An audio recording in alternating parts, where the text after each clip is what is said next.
Hello দর্শক, আসসালামু আলাইকুম। কেমন আছেন আপনারা? আশা করি ভালো আছেন। আল্লাহর রহমতে আমিও ভালো আছি। আজকে আপনাদের সামনে নিয়ে আসছি রেসিপি ইলিশ মাছ ফ্রাই করব। ইলিশ মাছের ফ্রাই। মাছটা আমি এখানে ইলিশ মাছ, এখানে পেঁয়াজ, কাঁচামরিচ, তেজপাতা, এলাচ, দারচিনি, এখানে গরুর দুধ, নারিকেলের দুধ মিক্স করা। আর মাছটা আমি পাটা পুতা থেতলে মাছটা ভিতর থেকে সব বের করে বেটে কাটা বেছে লবণ, পেঁয়াজ, এলাচি, দারচিনির পাউডার মেখে মাছটা ভিতরে আবার ভরে দিছি। দিয়ে চুলাতে কড়াই দিয়েছি, দিয়ে জালটা ধরিয়ে দিচ্ছি, দিয়ে কড়াইতে তেল দিয়ে দিচ্ছি। তেলটা হয়ে গেলে আমি এখন মাছটা ফ্রাই করে নেব।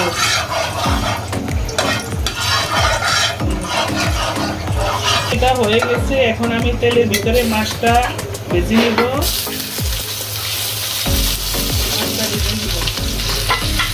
মাছটা তেলে দিয়ে দিচ্ছি, মাছটা ভেজে নিচ্ছিলাম।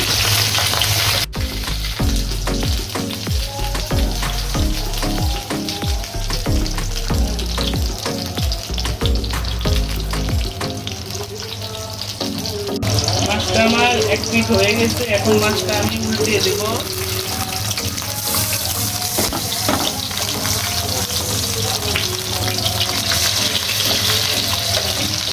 মাছটা উল্টিয়ে দিচ্ছি। মাছটা হতে থাক, ভাজা হতে থাক। মাছটা আমার হয়ে গেছে, এখন মাছটা আমি উঠিয়ে ফেলবো। এই কড়াই সব মশলাগুলো সব একসাথে রাখছি। পেঁয়াজ, কাঁচামরিচ, এলাচ, দারচিনি, তেজপাতা সব দিলি।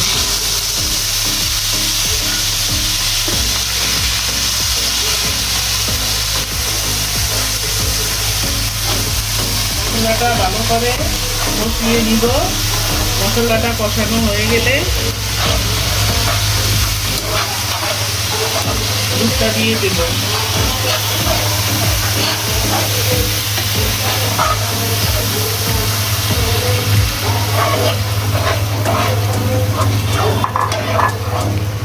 এখন লবণ দিয়ে দেব। লবণটা দিয়ে দেব।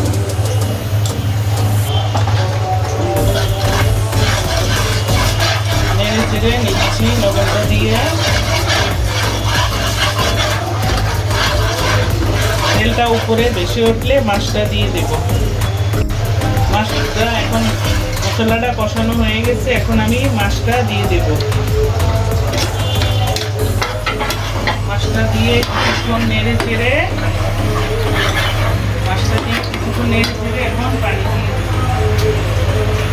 মাছটা দিয়ে কিছুক্ষণ নেড়ে চেড়ে পরিমাণ মতো পানি দিয়ে দেব।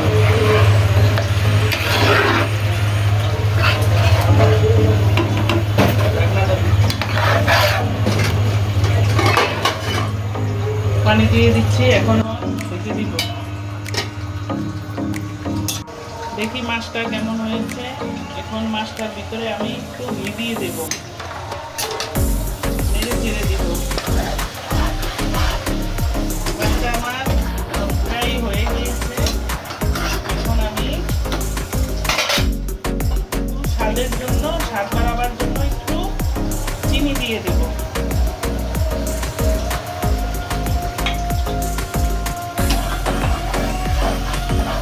দেখি মাছটা আমার কেমন হয়েছে। মাছটা আমার হয়ে গিয়েছে, এখন আমি চুলাটা বন্ধ করে দিব।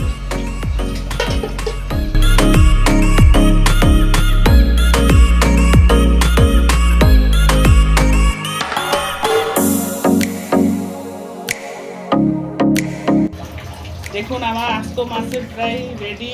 দেখতে অনেক ইয়ামি লাগছে, অনেক সুন্দর হয়েছে। আজকের মতো এখানেই রাখছি। আল্লাহ হাফেজ।